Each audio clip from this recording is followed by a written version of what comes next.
Bom dia Jordânia. A turma parece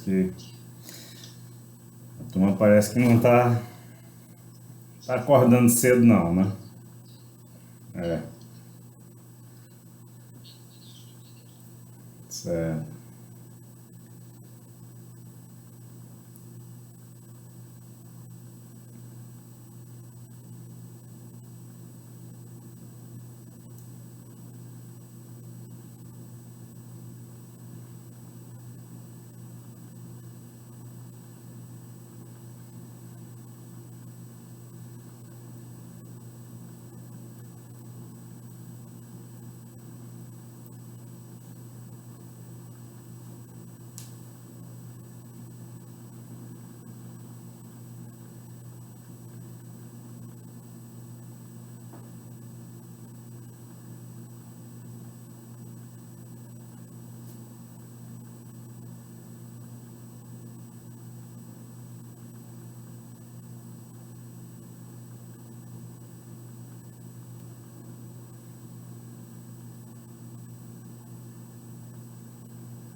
Turma, bom dia então. Nós vamos iniciar porque já está bastante tarde, esperei até agora. Vamos iniciar com quem está aqui, até para a gente ter respeito também por quem se propôs a estar aqui agora. Nós fizemos as provas, né? Certamente vocês já devem ter tido acesso. As correções, elas ficam... Eu coloquei um espelho das respostas e fiz uma avaliação, uma comparação da resposta de vocês com a resposta ideal e aí atribuí uma nota por isso. Aquela prova ali, como vocês sabem, vale 6 pontos, né? Então a nota máxima ali é 6. E os outros 4 pontos eu vou atribuir à turma os 4 pontos, porque a gente não conseguiu fazer aquele nosso seminário sobre direitos políticos com os processos de registro de candidatura. Então, acho que é mais conveniente fazer essa atribuição. E no segundo semestre a gente pensa em alguma coisa que a gente possa fazer via remota.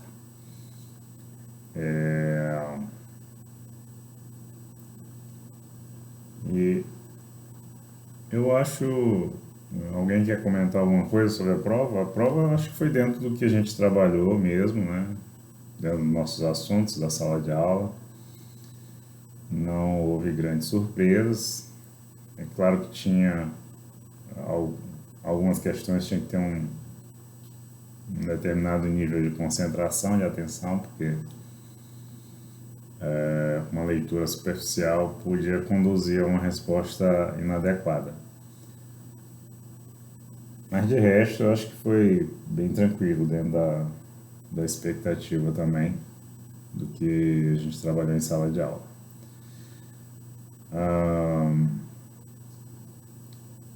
Passado aí essas provas, como é que foi essa semana aí? Foi menos pressão do que as provas normais? Foi mais light? Porque geralmente prova normal, né, em condições normais de temperatura e pressão, o povo fica sem dormir, o povo fica meio desesperado. Essa não, né? Essa eu acho que deu para fazer tranquilo. Bom, hoje nós vamos iniciar uma nova etapa no nosso curso. Hoje nós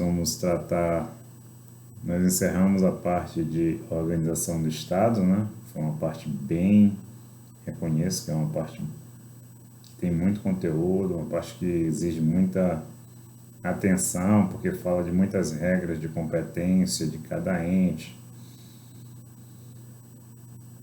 Mas nós vamos ver também que isso é importante até para a sequência dos estudos, para a sequência do que nós vamos acabar vendo daqui para frente em relação a essas regras de competência e como aplicar isso agora, que nós vamos estudar a separação dos poderes e principalmente nas aulas seguintes que nós vamos estudar as próprias competências de cada poder, e começando pelo poder legislativo da União.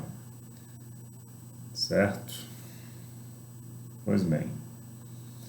Então vamos iniciar hoje. Vamos iniciar hoje esse estudo da separação dos poderes. Quando se fala de separação de poderes, na verdade, a gente tem que pensar que quando da formação do Estado, um Estado, ao ser constituído, cumpre a ele exercer determinadas funções. Existem funções que são absolutamente de destaques dentro desse Estado Nacional constituído, né? Então, essa ideia de separação de poderes não é uma ideia nova, é uma ideia, aliás, que remonta à própria antiguidade clássica. Os grandes filósofos, primeiro a tratar sobre o assunto foi Aristóteles. E Aristóteles, lá na antiguidade clássica, já identificava que o Estado ele tinha funções a cumprir, uma função de editar normas gerais, uma função de aplicar essas normas aos casos concretos e também uma função de julgamento, né, dirimindo os conflitos sociais. Então, quando você identifica essa primeira função de editar normas gerais, isso nos remete à ideia de poder legislativo, porque o poder legislativo, nós vamos ver que ele tem, dentre as suas funções principais, exatamente essa função de editar leis. E leis são normas gerais e abstratas. Uma lei ela não pode ser dirigida, como regra, ela não é dirigida para regular uma situação específica, um caso concreto. Uma lei, ela é, a princípio, pensada e editada para regular diversas situações que tiverem na mesma situação fática. Então, essa função de editar normas gerais, ela nos remete ao que hoje a gente identifica como uma função do poder legislativo. A função de aplicar as normas aos casos concretos, essa função de aplicar normas, essa função de respeitar a lei, de tomar decisões a partir de parâmetros, de paradigmas legais, ela nos remete a uma ideia de poder executivo. E o executivo ele vai pôr em prática as leis, né? Ele vai tomar decisões políticas a partir de normas legais, né? E administrando a receita pública e entregando serviços públicos. Então, essa basicamente é uma função que nos remete à ideia de poder legislativo, de poder executivo. E por fim, nós sabemos que por vivermos em sociedade, naturalmente surgem conflitos sociais, surgem as chamadas lides.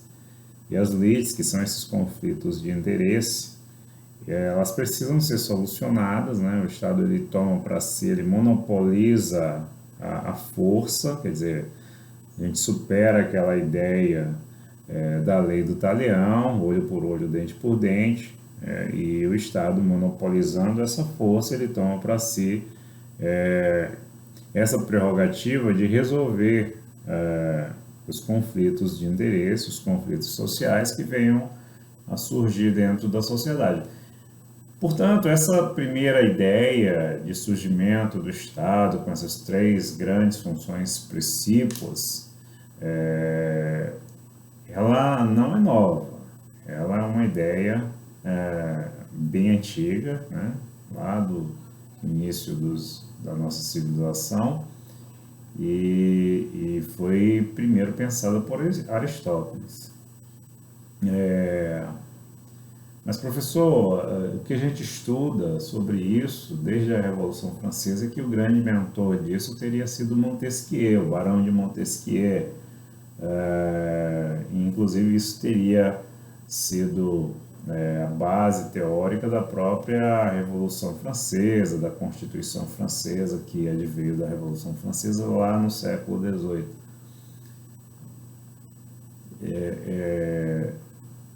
É importante a gente dizer que, de fato, Montesquieu, no seu livro Espírito das Leis, ele sistematiza, ele pega essa ideia de Aristóteles e sistematiza essa ideia, né, de uma forma tão conveniente que até hoje é mantido essa estrutura pensada por Montesquieu lá na Idade Moderna, na mudança, ali na transição para a Idade Contemporânea. Mas qual foi a grande diferença e a grande sacada de Montesquieu em relação a Aristóteles? A grande diferença entre o pensamento dos dois não foi identificar que o Estado tinha funções macro a serem desenvolvidas. Todos achavam que o Estado tinha essas funções, uma função atribuída para editar normas gerais, outra para aplicar essas normas e outra para resolver conflitos. Todos eles identificaram essa necessidade, essa função. Mas o que Montesquieu faz é aprimorar o pensamento aristotélico de forma a pensar o seguinte: se é verdade que o Estado tem essas três grandes funções, não é menos verdade também que essas três funções não têm sentido de estarem concentradas na mão de um único soberano. Vamos lembrar que Montesquieu ele atua diretamente como mentor, né, de um crítico do chamado Antigo Regime. O Antigo Regime era o regime absolutista, né? O regime absolutista é aquele regime que remete a uma concentração absoluta de poder nas mãos do rei, nas mãos do soberano. E a Revolução Francesa ela vem exatamente destruir essa ideia de Antigo Regime. Ela vem exatamente pautar novas reivindicações de uma nova forma de organização social, buscando uma nova forma de Estado dentro da França. E assim, corroborando com essa ideia, Montesquieu pensa o seguinte: é importante que o Estado tenha bem destacado que a ele cumpre exercer todas essas funções, entretanto, não faz sentido que tais funções elas estejam concentradas nas mãos de um único soberano. Por quê? Porque concentrar tais funções nas mãos de um único soberano, como era a teoria de Aristóteles, né? E por isso que a gente diz aqui há um salto, aqui há um pulo, aqui há uma mudança substancial nessa teoria, porque Montesquieu diz não tem sentido estar na mão de um só soberano.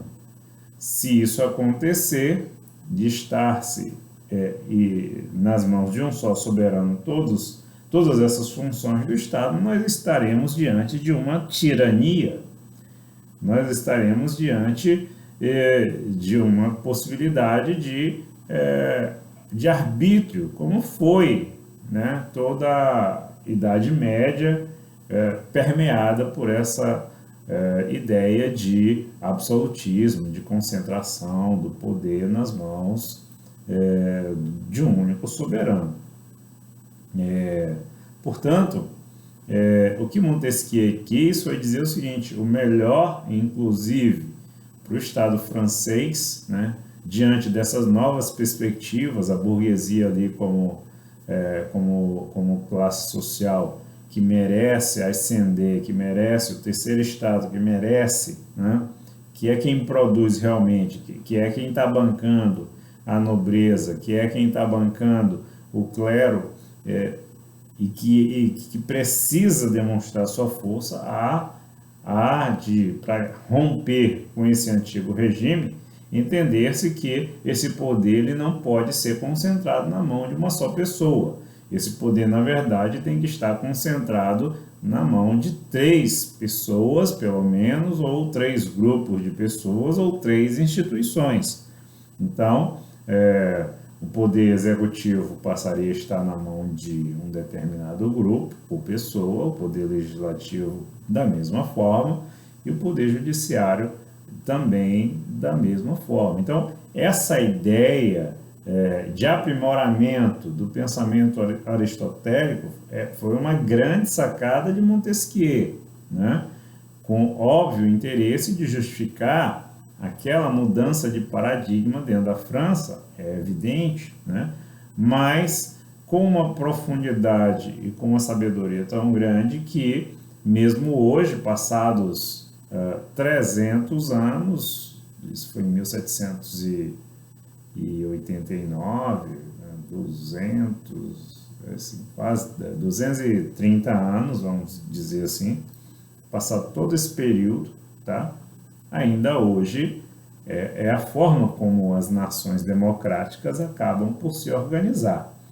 Então, essa ideia de que 3 funções estariam conectadas a 3 órgãos também distintos e independentes é a essência da teoria de Montesquieu no livro O Espírito das Leis, né?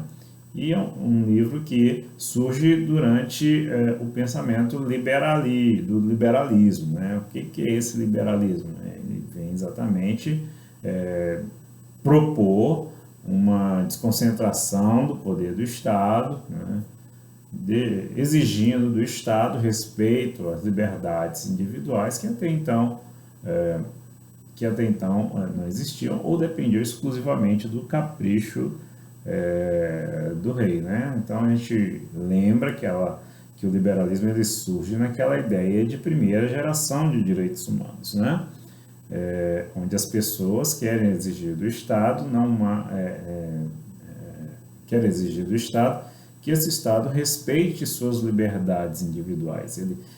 Esse primeiro momento de geração de direitos humanos exige que o Estado nem exige do Estado uma postura positiva, ao contrário, ele quer só uma postura negativa do Estado, mas uma postura que respeite liberdades individuais. Como dizer assim, Estado, não me prenda sem um motivo, respeite a minha liberdade ambulatorial, meu direito de ir e vir. Estado, não invada a minha casa sem uma justificativa, sem um mandado judicial, ou sem uma situação de flagrante delito, pois eu tenho a garantia da inviolabilidade do meu domicílio. Estado, respeite a minha liberdade de opinião, respeite a minha liberdade de manifestação do pensamento, respeite a minha liberdade de meu direito de reunião, né? Então, são posturas negativas. Aquele primeiro momento ali, pensando nessa transição, nessa saída de um Estado absolutista do antigo regime para um Estado moderno, com o advento de uma Constituição para limitar o poder do Estado, impondo a ele determinadas barreiras que antes não existiam formalmente, através de uma Constituição. Isso é a ideia daquele primeiro momento de geração de direitos humanos. E esse pensamento de Montesquieu, o estabelecimento dessa ideia de 3 poderes distintos e conectados, porém autônomos e independentes, e principalmente exercidos por órgãos distintos, tem tudo a ver com esse pensamento do liberalismo, que justifica o surgimento de uma Constituição formal e a formação de um novo Estado francês, nesse primeiro momento, tá certo? Então, nesse primeiro momento, é importante a gente dizer e revigorar a ideia de que existem 3 funções bem distintas a serem exercidas pelo Estado. Essas 3 funções, elas não são novas, elas já tinham sido identificadas desde a Antiguidade Clássica. Com Aristóteles, o problema da teoria de Aristóteles é que ele dizia que essas, apesar de ser três funções distintas, deveriam ser exercidas pelo mesmo soberano, quando na verdade, na Idade Moderna, vem Montesquieu e fazendo uma análise dessa teoria de Aristóteles, entende que de fato essas três funções são importantes, mas elas têm que ser exercidas por órgãos distintos sob pena de imperar o que ele chamou de tirania, né? Com o objetivo de evitar o arbítrio por parte dessas autoridades. Então, a ideia de separação de poderes, no que a gente vê hoje modernamente, ela ainda hoje é assentada no livro do Espírito das Leis do Barão de Montesquieu, tá bom? Pois bem, então vamos avançar um pouco, vamos fazer uma análise aqui de qual seria a finalidade da separação de poderes. Quando você fala de finalidade de separação de poderes, você tenta buscar uma justificativa para que ocorra essa separação. Então, a separação de poderes, ela, por óbvio, né, isso aí a gente vê todos os dias, inclusive em discussões muito atuais que estamos tendo ultimamente sobre a atuação do poder executivo, ou a atuação do poder legislativo, do judiciário, um em relação ao outro, qual é o limite de atuação do judiciário em relação à atuação do executivo, do legislativo, como o legislativo pode atuar, quais são exatamente os limites de atuação desses poderes. Então, quando você define isso, é importante você entender por que isso acontece, né? Qual é a finalidade de se ter bem clara a separação desses poderes? E a finalidade está aqui, a gente está vendo, evitar a concentração do poder nas mãos de uma única pessoa, de um grupo de pessoas, e assim garantir um equilíbrio político que minimiza os riscos de abuso de poder, de arbítrio e tirania. Veja bem, então a ideia de freios, a ideia de separação de poderes, se num primeiro momento se quer a todo custo evitar o abuso de poder, ou seja, quando um poder atua para além de suas competências, se quer evitar a tirania, o arbítrio, ou seja, a concentração do poder em uma só pessoa, se existe essa primeira ideia, e é importante que seja assim, é importante que, de fato, nós separemos essas funções em mãos distintas para que uma possa estar agindo e sabendo que tem limites no exercício desse poder para evitar a tirania, para evitar os abusos. É importante saber que,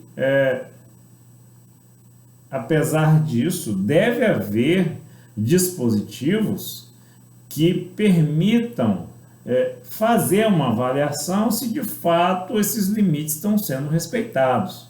E esse dispositivo que avalia se um poder está atuando dentro dos seus limites é o que a gente chama de sistema de freios e contrapesos, né? Sistema de freios e contrapesos. Isso nos remete à teoria americana. Essa ideia de Montesquieu, ela foi muito bem executada, ela foi muito bem destacada dentro da Constituição americana. A Constituição americana ela surge mais ou menos na mesma época ali da Revolução Francesa, mas essa ideia de freios e contrapesos, na teoria americana, é o que eles chamam de checks and balances. Checks and balances, freios e contrapesos, né? Ela tem por objetivo, o objetivo claro dessa teoria é dizer que os poderes eles são harmônicos, são independentes, mas de alguma forma eles são vinculados. Eles não são destacados, eles não são completamente destacados. Eu diria que essa teoria, esse sistema de freios e contrapesos seria, por assim dizer, um voto de desconfiança. Quer dizer, eu sei, você tem sua competência, eu quero que você exerça a sua competência, mas jamais esqueça que eu estou aqui te olhando, e eu estou aqui te fiscalizando. E se por acaso você destoar do que é a tua competência como poder executivo, como poder judiciário, como poder legislativo, se por acaso tu destoar dessa tua competência, eu tenho mecanismos que são previstos na própria Constituição e que vão me permitir atuar para frear eventual abuso, atuar para não permitir que aconteça um eventual abuso, tá certo? Por isso eu falo de voto de desconfiança. É como se fosse um voto de desconfiança. Permite e eu quero que você exerça seu poder com independência, com harmonia. Mas não se esqueça, eu estou a te fiscalizar. Isso é o que diz um poder para o outro. Os poderes entre si, eles são harmônicos, são independentes, mas eles devem se fiscalizar. Eles devem estar um olhando para o outro. Eles devem estar observando sempre o que o outro está fazendo. Porque se tiver algum tipo de abuso, a Constituição vai trazer mecanismos de atuação para conter esses abusos. Tá? Então, essa ideia de freios e contrapesos, ela tem na base da sua gênese exatamente essa forma de pensar, esse voto de desconfiança. É como se você permitisse que alguém tivesse ali, vamos dizer assim, eu estou aqui num quarto e aqui eu teria liberdade para agir dentro das minhas funções, né? Dentro das minhas funções, tá? E ninguém pode vir e intervir no que eu tenho que fazer aqui se eu estiver dentro das minhas funções. Mas para eu saber se eu estou dentro das minhas funções, tem alguém ali que fica me fiscalizando por uma fresta da porta, entendeu? E esse alguém não vai poder atuar enquanto eu estiver atuando nos limites da minha competência, mas a partir do momento em que eu atuar fora desses limites, aí esse outro alguém, que seria os outros poderes, teria a possibilidade de atuar. Para quê? Para retirar meus poderes? Não. Para podar, para cortar os meus eventuais abusos. Tá? É assim que funciona esse sistema de freios e contrapesos. É assim que funciona esse chamado checks and balances dos Estados Unidos. Então, quando se fala em teoria de separação de poderes, você tem que pensar que esses poderes, esses três poderes, executivo, legislativo e judiciário, eles são independentes e eles também são harmônicos. Ora, o que significa um poder ser independente? Significa dizer que esse poder ele não pode sofrer uma indevida interferência de outro poder. É como eu estou dizendo, se eu estou aqui com liberdade para dar minha aula, né, e eu sou um poder, o outro poder pode até me observar, mas jamais pode dizer de que forma eu vou dar essa aula. Né? Jamais pode dizer, pode estar opinando como eu vou dar essa aula. Se é através de um slide, se é através de um bate-papo, se é através de um estudo dirigido. Não, ele não tem essa liberdade, entendeu? Ele só tem a liberdade se eventualmente ele perceber que eu estou usando dessa minha independência aqui para estar enrolando os alunos, por exemplo. Aqui, eu estaria usando esse tempo aqui, né? E invocando essa minha liberdade de cátedra aqui, mas na verdade eu não estou ensinando os alunos, a gente está batendo papo e contando piada. E aí sim poderia o outro poder, que vamos dizer que seria a coordenação. A coordenação seria o checks and balances. E aí a coordenação iria me chamar e dizer, não, professor, olha, a gente respeita a sua independência, você pode dar aula do jeito que quiser, mas há necessidade de você seguir o conteúdo programático. Há necessidade de esse programa aqui está sendo repassado aos alunos. E se isso não acontecer, eu vou precisar atuar, eu vou lhe dar uma advertência. Ou, em um caso mais extremo, eu vou demitir o senhor. Né? Então, essa ideia é parecida com o que eu acabo de narrar aqui. Eu tenho a liberdade de trabalhar esse conteúdo com vocês da maneira que eu melhor entender. Né? Entretanto, eu sou obrigado a trabalhar. E se eu não trabalhar, os freios e contrapesos vão atuar aqui de forma que eu volte a trabalhar esse conteúdo, ou se eu não fizer assim, eu vou acabar sendo demitido, certo? Então, freios e contrapesos, essa ideia de fiscalização, um poder fiscalizando o outro. Né? O que é? A gente fala que os poderes são independentes e harmônicos. Essa independência, quando eu digo que um poder não pode interferir indevidamente em outro poder, significa dizer, se fosse aqui o caso da coordenação, a coordenação não poderia dizer, não, professor, mas o senhor não pode, o senhor necessariamente tem que dar a aula com slide. Seria uma interferência indevida.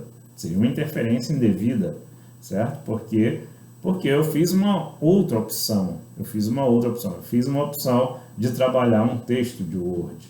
Isso é uma liberdade que eu estou atuando dentro dos meus poderes. Né? Dentro dos meus poderes.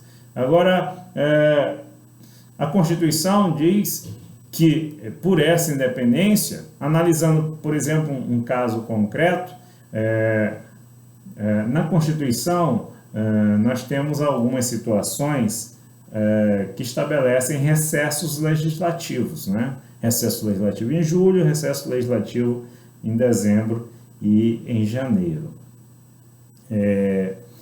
Pode acontecer de ser necessário, nesses recessos legislativos, a reunião do Congresso Nacional ou de uma Câmara de Vereadores para votar uma matéria que é absolutamente importante.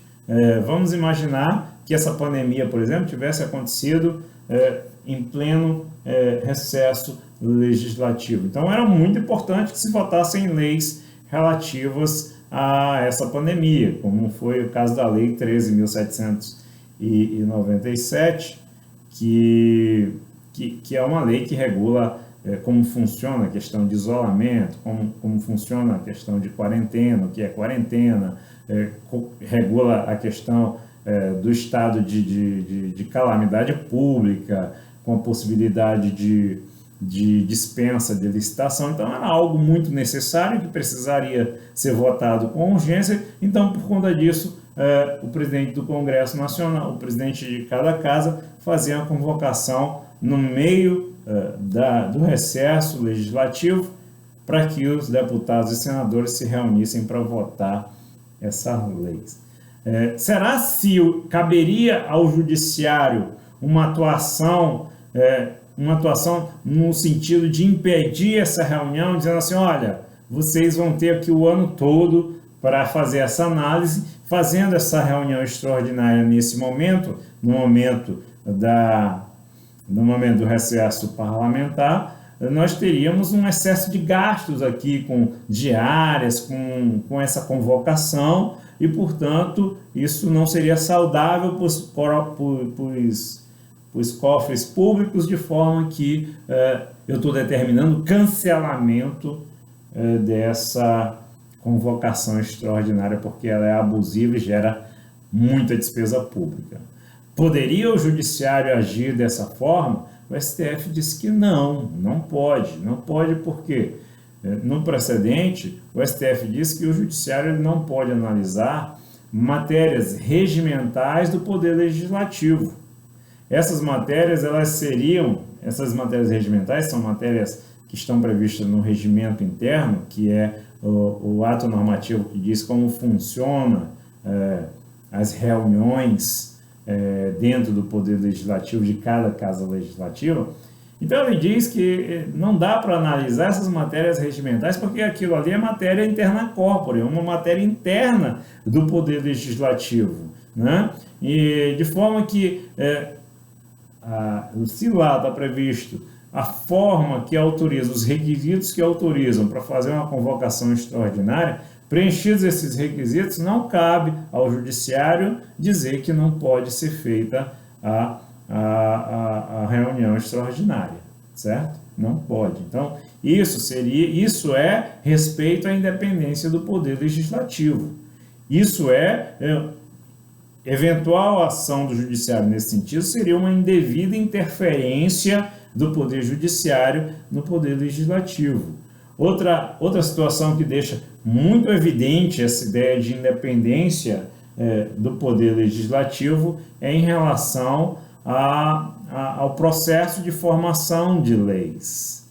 A gente sabe que a função principal do Poder Legislativo é editar leis dentro de suas competências legislativas, né?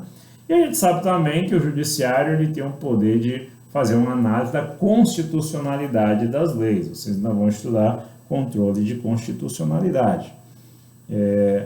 Por hora, eu quero dizer a vocês o seguinte: para editar uma lei, existem dois tipos de situações que podem ser analisadas.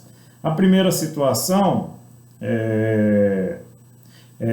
eu vou analisar se essa lei se ela respeitou todas as regras do devido processo legislativo, se essa lei respeitou o quórum mínimo para fazer a reunião, se essa lei respeitou os prazos de deliberação dentro das comissões especiais, se essa lei foi proposta por quem tem legitimidade para propor, por exemplo, uma lei que aumenta salário de servidor, ela necessariamente é uma lei que só pode ser deflagrada, só pode ser iniciada pelo chefe do executivo, né?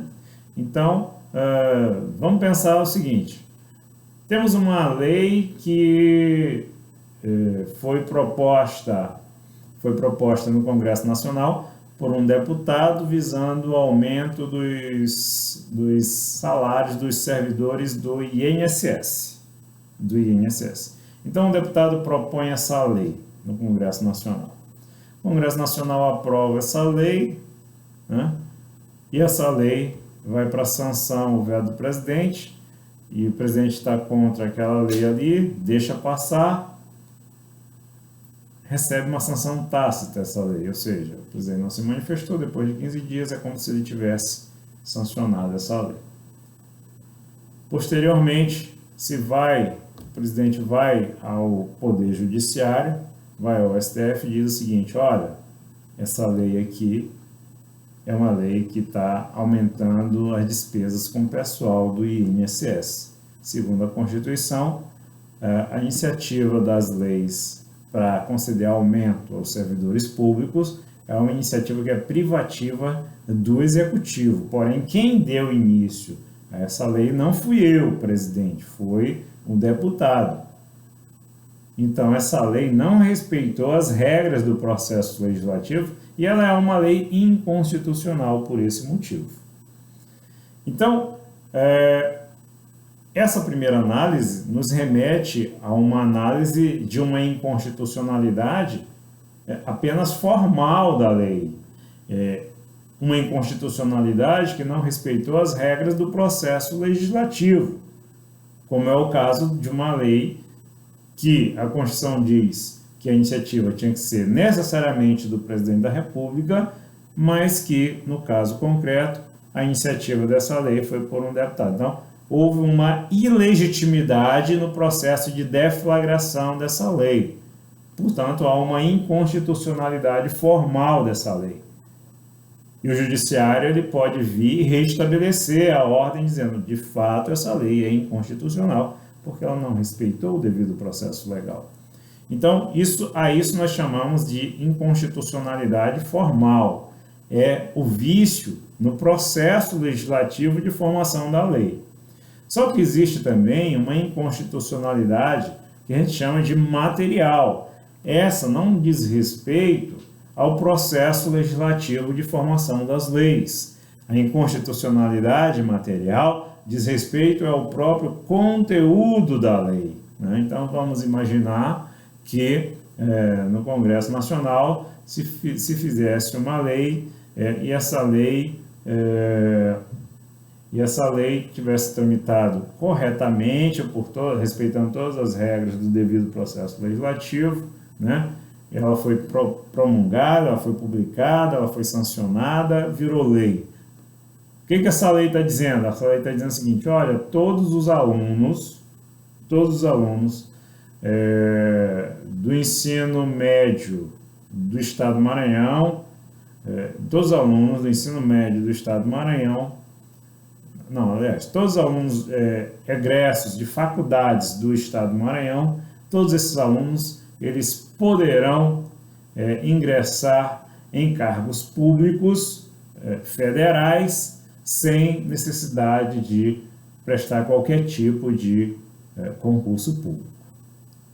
Então, olha o que está dizendo a lei. A lei está dizendo que os alunos do Estado do Maranhão, egressos de universidades públicas ou privadas, eles têm a possibilidade de ocupar cargos públicos sem necessidade de realização de concurso público. O problema dessa lei, ao contrário da outra, não é o problema de trâmite legislativo. A lei tramitou normal na Câmara, tramitou normal no Senado e foi sancionada pelo presidente da República. Não tem problema em relação a isso. O problema dessa lei é que ela claramente ofende dois princípios constitucionais.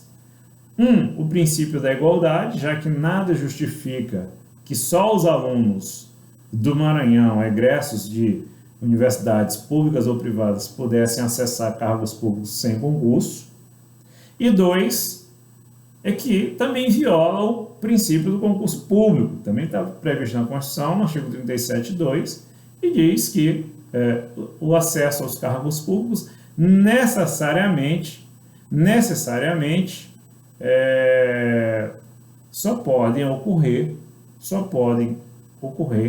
com prévia aprovação em concurso público de provas ou de provas e títulos, certo?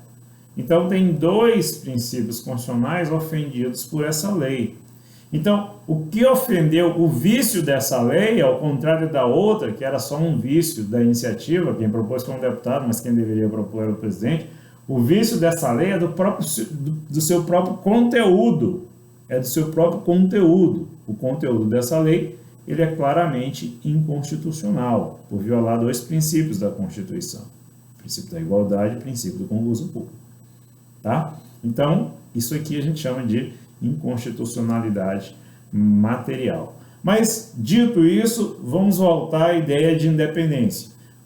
Temos que independência significa uma não interferência indevida de um poder em outro.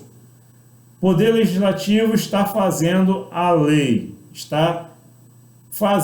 a lei ainda não está pronta, a lei só fica pronta quando se encerra o processo legislativo. E o processo legislativo ele só se encerra com a publicação da lei. Mas é óbvio que a lei ela tem um processo de gestação, ela vai sendo criada. Quando ela está tramitando no Congresso Nacional, ela vai sendo criada. Tá? A questão é, será se, diante de uma inconstitucionalidade, nesses dois exemplos que nós vimos, uma de inconstitucionalidade formal, outra de inconstitucionalidade material, será se alguém já poderia, antes dessa lei ser editada, ir ao judiciário e dizer assim: olha, judiciário, essa lei precisa ser declarada inconstitucional? Essa lei não, vamos corrigir aqui. Esse projeto de lei necessita ser declarado inconstitucional. Estão querendo aprovar esse projeto ali no Congresso Nacional, mas veja como ele tem um claro vício aqui em relação ao seu conteúdo. Ele está prevendo que estudantes egressos de universidades do Estado do Maranhão, eles possam acessar cargos públicos sem prévio concurso público. Pergunto nessa situação, será se poderia o judiciário atuar com o objetivo de fazer cessar essa inconstitucionalidade? E veja, a resposta é não. Não. Por quê? Por conta da independência dos poderes, por conta da independência, por conta da obrigação de não interferir. O judiciário não deve interferir no legislativo. Mas, professor, eu vejo muitas leis sendo declaradas inconstitucional. Leis. Aqui a gente está falando de projeto de lei. Um projeto de lei é algo que ainda não é definitivo. Pode ser que essa inconstitucionalidade, no curso do processo legislativo, ela seja sanada. Pode ser que ela venha a ser sanada. Então, o judiciário não pode se importar com o conteúdo de um projeto de lei que ainda está em trâmite no Congresso.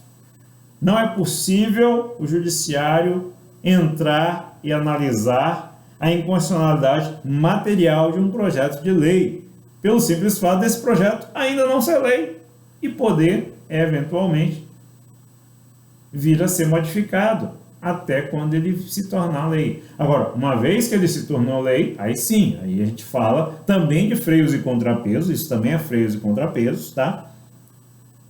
Pois é, o legislativo tornou aquele projeto ali uma lei, adentra no ordenamento jurídico, e aí sim o Poder Judiciário pode controlar o conteúdo dessa lei, dizendo não, ela realmente é inconstitucional, ela realmente afronta o princípio da igualdade, ela realmente afronta o princípio do concurso público, tá? Então, em relação à inconstitucionalidade material, não é possível o Poder Judiciário atuar porque isso seria uma afronta à independência do Poder Legislativo, que ainda não entregou o seu produto. O Poder Legislativo ainda está formatando o seu produto, que seria a lei, o seu produto aqui, entre aspas, seria a lei. Ele ainda não entregou, ele ainda não colocou no ordenamento esse produto. Então, o judiciário não pode se afobar e dizer que ele não serve, tá? Por quê? Porque seria interferir na independência do Poder Legislativo. Coisa diferente é o tratamento em relação ao vício de iniciativa, em relação à inconstitucionalidade formal. Por quê? Porque se o projeto já nasceu com aquele vício lá no início, não interessa como ele vai chegar no final, não vai ter correção, porque o vício é congênito. Quem deflagrou aquele processo foi um deputado, não foi o presidente. Aquele vício ali não tem como ser corrigido no curso do processo legislativo, ele já é patente.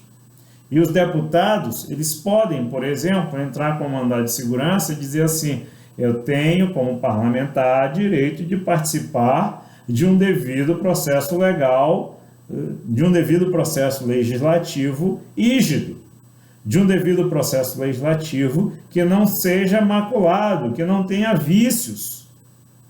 E aí sim poderia o judiciário atuar e dizer: de fato, esse projeto não pode tramitar. Por quê? Porque ele tem esse vício aqui, e esse vício aqui não vai ser sanado, não tem como ser sanado, tá certo? Então, a ideia é: se a inconstitucionalidade for material, o judiciário tem nada com isso, só vai poder atuar quando virar lei. Agora, se a inconstitucionalidade for formal, o judiciário pode atuar e dizer que o deputado, que o senador, eles têm direito, lei que lhes serve, de participar de um devido processo legislativo rígido, de um devido processo legislativo, sem vícios, sem máculas. E aí ele pode, ainda no curso do projeto de lei, barrar a tramitação desse projeto de lei, tá certo? E o que a gente tem que entender? Isso é independência. Isso é independência.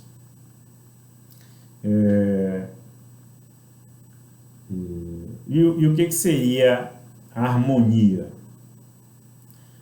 Diz que os poderes, além de independentes, eles têm que ser harmônicos. Essa harmonia ele diz respeito a um respeito recíproco que um poder deve ter em relação ao outro, ao tratamento cortês que um poder deve ter em relação ao outro, ao respeito às prerrogativas que um poder tem que ter em relação ao outro, né?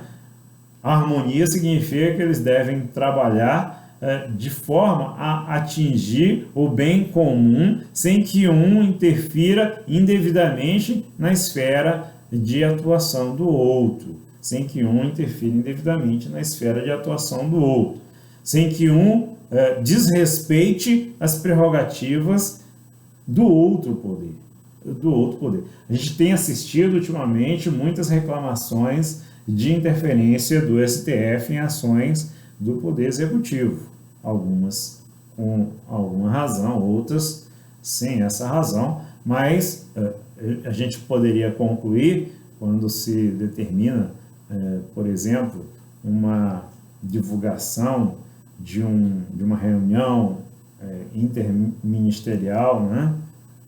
A gente poderia concluir que poderia ter havido ali uma transposição dos limites da barreira de atuação de um poder em relação ao outro. Ou não. Não é muito claro essa fronteira, né?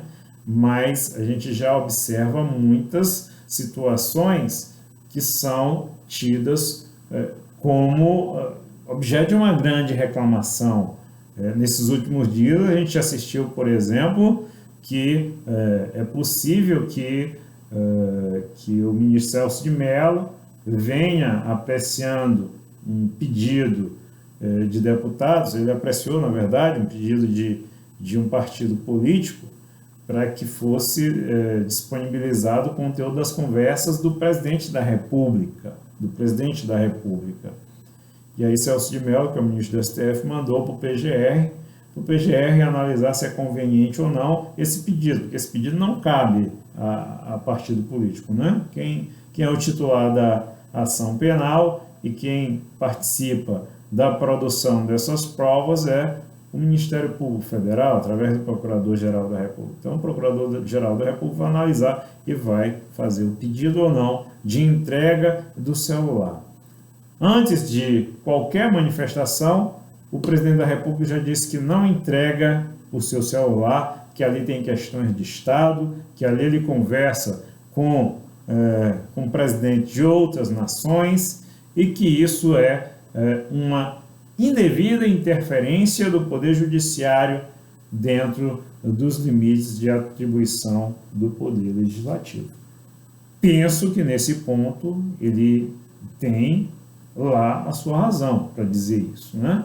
Tem lá a sua razão para dizer isso. Não sei se o Judiciário ele pode, sem violar esses limites de separação dos poderes, sem violar essa ideia de interferência de um poder em outro, fazer uma determinação nesse sentido, de entrega do aparelho celular, né? E aí depois a gente assistiu notas, inclusive do general Heleno, dizendo que aquilo ali, em se concretizando, poderia ter consequências muito graves e tal, enfim.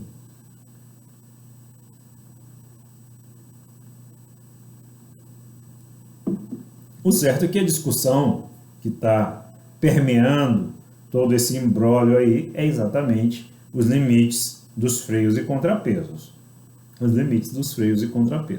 Tá certo? Então, dito isso, voltando a essa ideia de freios e contrapesos, vamos à Constituição, quando a Constituição prevê esses dispositivos que visam evitar esse abuso de poder. Nós temos, por exemplo, lá no artigo 52, inciso 1, nós temos que compete ao Senado processar o presidente nos crimes de responsabilidade. Então, isso aqui é o Senado, portanto, o Poder Legislativo Federal, controlando atos do presidente da República, que eventualmente venham a configurar crimes de responsabilidade.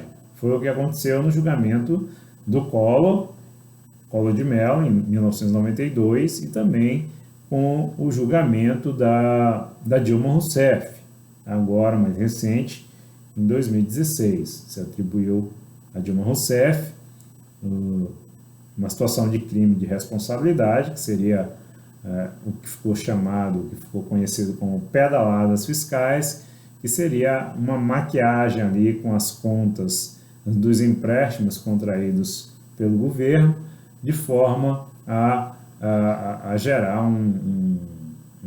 uma ideia falsa de superávit nas contas do governo, quando na verdade estaria havendo um déficit e não um superávit. Então entendeu-se que isso seria uma fraude ali, né? Uma fraude contábil, e se atribuiu o crime de responsabilidade, que inclusive ela veio a ser impeachmentada por esse motivo.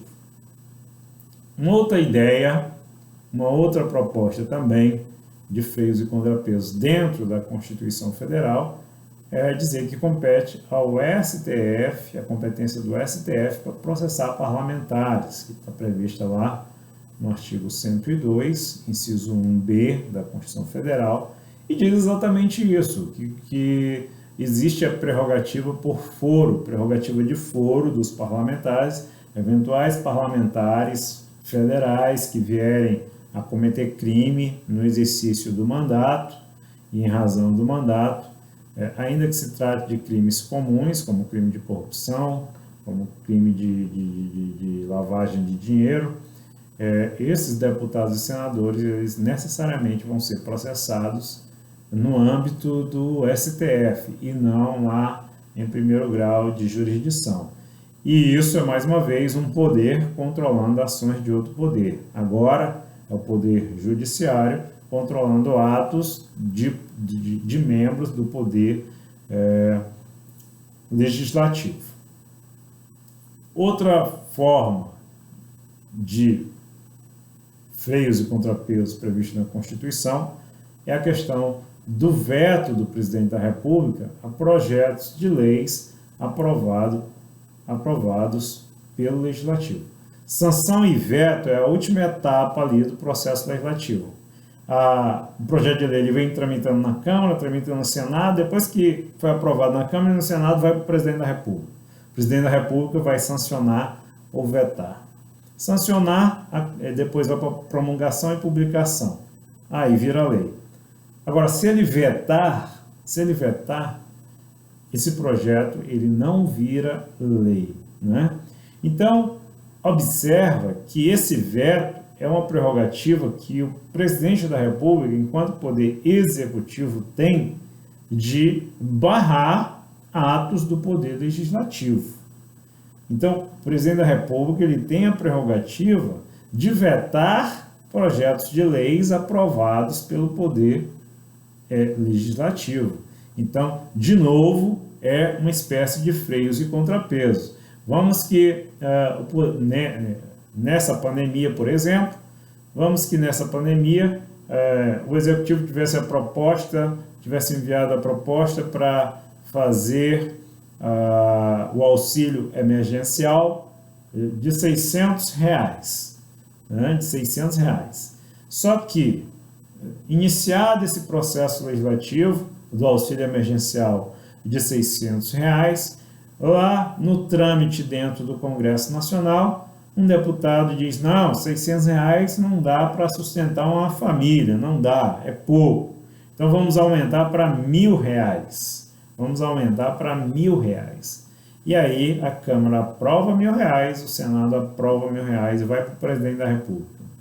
O presidente da República ele vai ter o poder de veto em relação a esse projeto de lei, certo? De forma que não vai virar lei os R$1.000, tá certo? Então, é um poder tendo força suficiente para controlar o ato de outro poder, tá? Então, o veto, como um ato que encerra o processo legislativo, ele tem força suficiente para impedir que aquele projeto aprovado na Câmara e no Senado não se concretize, não se torne uma lei. Então, com base nesses exemplos, a gente observa que esses sistemas de contrapesos, de freios e contrapesos, é uma forma de interferência permitida pela Constituição de um poder em outro. Então, se eu tenho a ideia de que a independência é uma prerrogativa que os poderes têm de não receber uma interferência indevida de um poder em outro, os freios e contrapesos são exatamente o contrário disso. São permissões para que um poder interfira em outro, mas não em qualquer caso, somente nos casos permitidos na Constituição. O importante é ter em mente que um poder deve necessariamente fiscalizar reciprocamente o outro, de forma que na República haja um equilíbrio de poderes e não a sobreposição de um poder em relação ao outro. A ideia de freios e contrapesos é essa.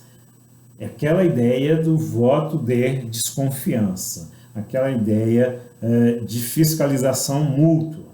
É você dizer e reconhecer que o outro tem a independência para atuar, certo? Mas sem nunca perder de vista que esse outro vai estar sendo fiscalizado, que você tem o compromisso com a fiscalização desse outro poder. Então, essa fiscalização é mútua. Essa fiscalização é de um poder em relação ao outro e tem uma via dupla, né? É uma via dupla, não é só do executivo em relação ao legislativo ou em relação ao judiciário, é também do judiciário em relação aos outros dois e do legislativo em relação aos outros dois também. Tá certo? Tudo bem? Uma observação que consta aqui no nosso estudo diz que nem a divisão de poderes e nem a independência de poderes são absolutos. As interferências, elas visam o estabelecimento de freios e contrapesos, exatamente, né? Freios e contrapesos, ela é exatamente o contrário da independência, mas a independência existe, os freios e contrapesos também existem, mas os freios e contrapesos, eles têm uma atuação limitada, só onde a Constituição permite, e visam buscar o equilíbrio necessário à realização do bem da coletividade, indispensável para evitar o arbítrio. Então, o objetivo disso é sempre atingir o interesse público. O interesse público é o melhor interesse da coletividade, né? E evitar a concentração de poderes nas mãos de um só poder. Os outros poderes, eles têm armas para impedir essa concentração, né? Isso é freios e contrapesos. Muito se questionou, agora uma última observação sobre o mandado de injunção. Mandado de injunção, vocês devem ter estudado lá em remédios constitucionais, aliás, vocês vão estudar ainda no próximo semestre, remédios constitucionais, mandado de segurança, habeas corpus, habeas data e mandado de injunção. O mandado de injunção é um tipo de ação que fica disponível para o cidadão todas as vezes que, diante de uma norma constitucional de eficácia limitada, há claramente uma omissão que se perdura longamente no tempo, uma omissão legislativa, uma omissão... A gente sabe que a norma constitucional de eficácia limitada é aquela norma cujo direito que dela emana só vai poder ser exercido se vier o complemento, se vier a legislação infraconstitucional que vai regular aquele direito que a norma constitucional está prevendo. O exemplo claro que nós temos é o direito de greve dos servidores públicos. O direito de greve dos servidores públicos ele está previsto lá na Constituição, no artigo 37 da Constituição. Entretanto, esse artigo 37 diz que o exercício daquele direito ele demanda uma legislação para dizer de que forma ele vai funcionar, os serviços essenciais, qual é o mínimo de funcionamento de cada serviço e etc. Tá? Então, a Constituição diz, olha, os servidores públicos eles têm direito de greve, mas esse direito de greve está condicionado a uma lei regulamentadora que vai dizer de que forma que vai ser exercido esse direito de greve. Só que essa norma é de 1988 e a gente está em 2020, portanto, 32 anos depois, e até hoje essa norma não veio. Até hoje o Poder Legislativo jamais regulamentou esse direito de greve dos servidores públicos. Diante dessa situação, os sindicatos de servidores públicos se viram obrigados a invocar um remédio constitucional e ir ao STF e dizer assim, olha, nós estamos aqui pleiteando um mandado de injunção para suprir aquela omissão inconstitucional do Congresso, que está há 30 anos sem regulamentar esse dispositivo em prejuízo do nosso direito de greve, do nosso direito de reivindicar melhorias, do nosso direito de reivindicar incremento de salário. Por quê? Não podemos exercer esse direito porque não veio a lei. Então, queremos que o STF reconheça essa omissão legislativa e traga uma norma, crie uma norma temporária para regular esse exercício desse direito até que o Congresso Nacional acorde e faça a regulamentação por lei. E o STF, diante dessa situação e diante da proposta do mandado de injunção, que é exatamente para resolver esse tipo de omissão legislativa, o STF disse, realmente, 30 anos é muito tempo. O Congresso já deveria ter feito essa regulamentação. Não se justifica uma demora tão longa para se editar essa lei regulamentadora e, sendo assim, eu entrego como solução provisória que os servidores públicos utilizem as regras do direito de greve já regulamentadas para a iniciativa privada. Então, até no momento em que o Congresso Nacional resolva regulamentar esse direito de greve dos servidores públicos, até lá vai valer a lei da iniciativa privada. Então, mandado de injunção é isso. Perguntaram-se, então passou-se a questionar se o judiciário não estava agindo indevidamente com ofensa ao princípio da separação de poderes. E o próprio STF disse que não era o interesse dele fazer isso, tá? Mas ele também não poderia chancelar tanta omissão inconstitucional. Então, na proteção da própria Constituição, ele traz uma solução provisória para isso. Então, essa decisão do STF é uma formulação supletiva dessa norma regulamentadora de que estava carecendo, de que estava precisando um ordenamento jurídico brasileiro. Tá certo? Tudo bem até aqui? Deixa eu ver se tem alguma pergunta. Tudo bem? Ninguém tem nenhuma pergunta? Tá todo mundo acordado aí, tá?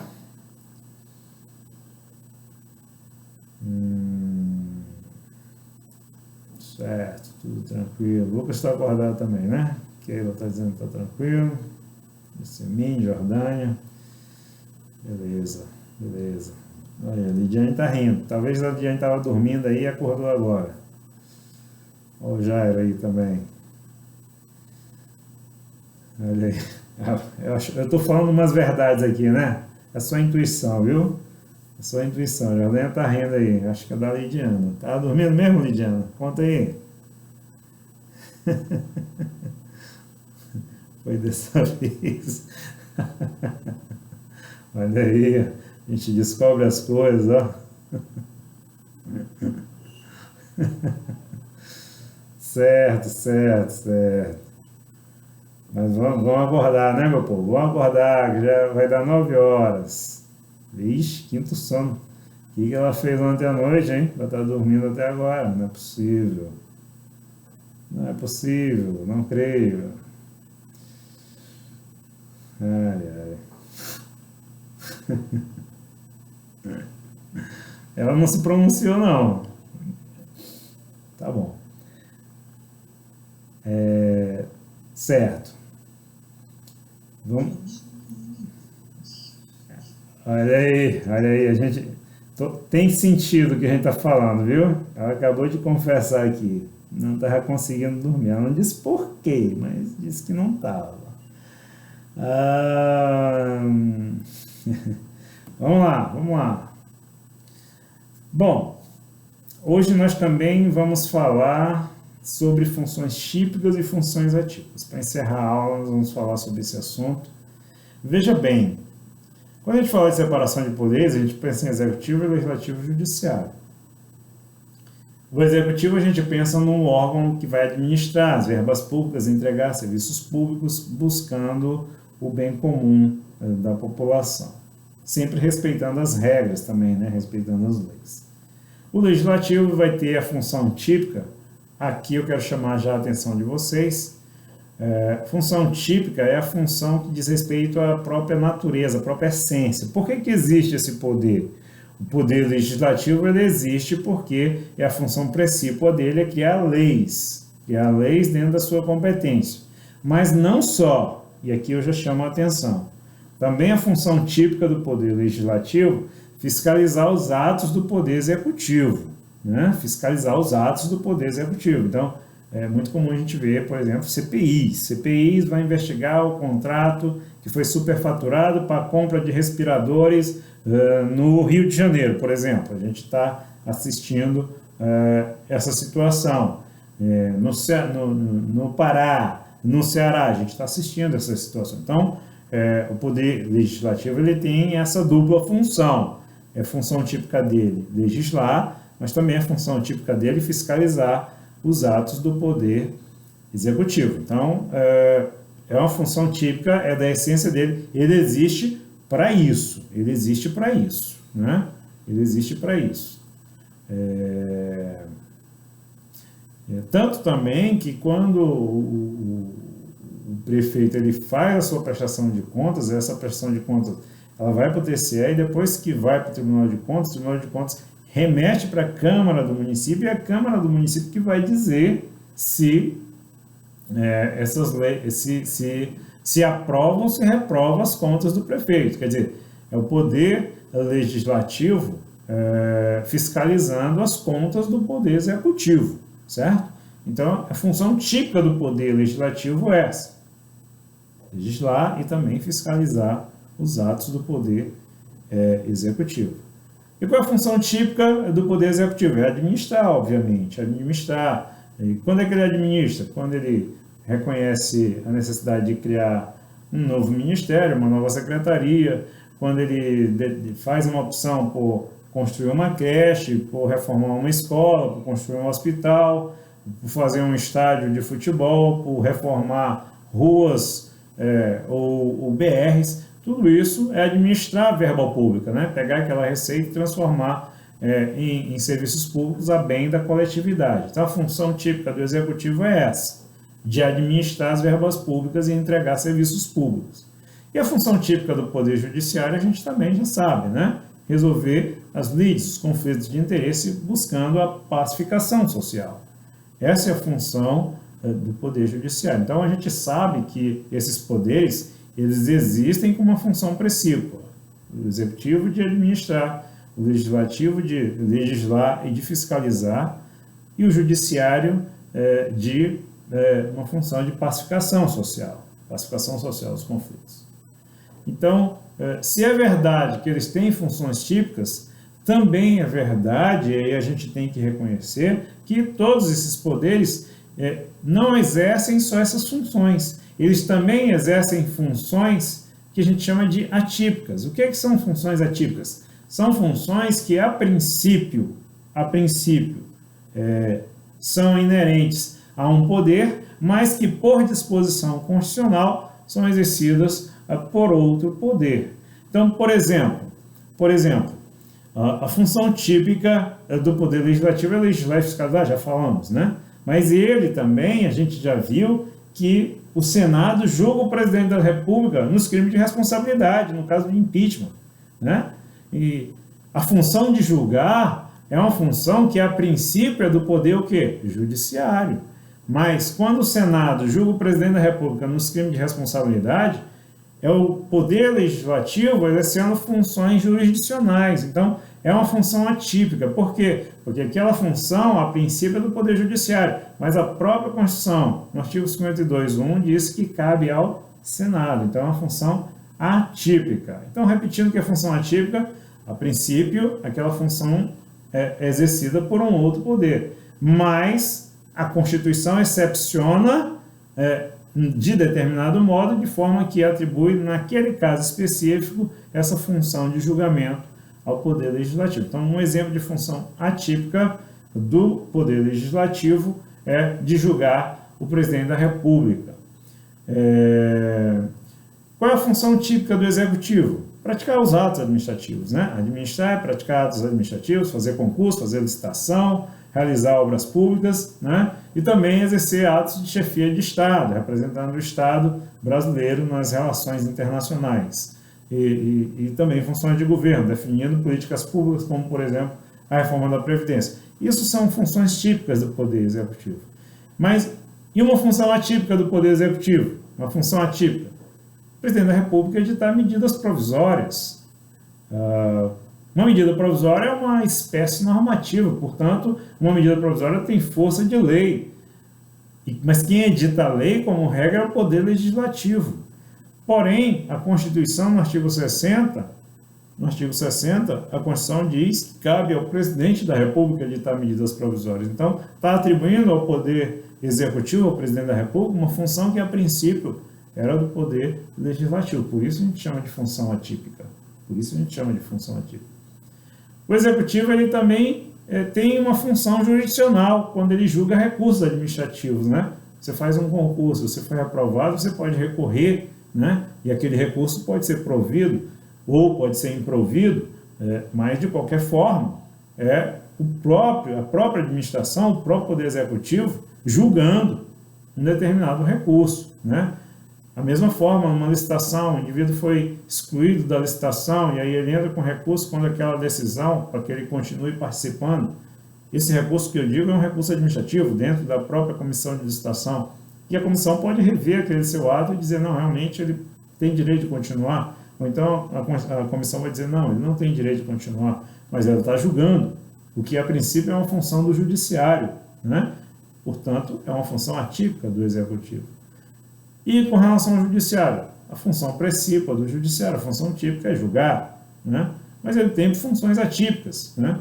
Ele pratica atos administrativos, por exemplo, quando ele faz um concurso público para juízes e para servidores, quando ele faz uma licitação para comprar computadores, quando ele faz uma licitação para reformar fóruns ou para construir fóruns, ele está administrando verba pública do tribunal.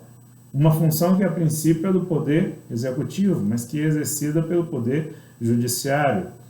Quando o Tribunal de Justiça ele cria o seu próprio regimento interno, definindo de que forma vai ser julgados os recursos dentro das câmaras, dentro do Tribunal de Justiça, isso também é criar normas. A função de criar normas, a princípio, é do Legislativo, mas aqui nós temos um exemplo de função de criação de normas exercida pelo Judiciário.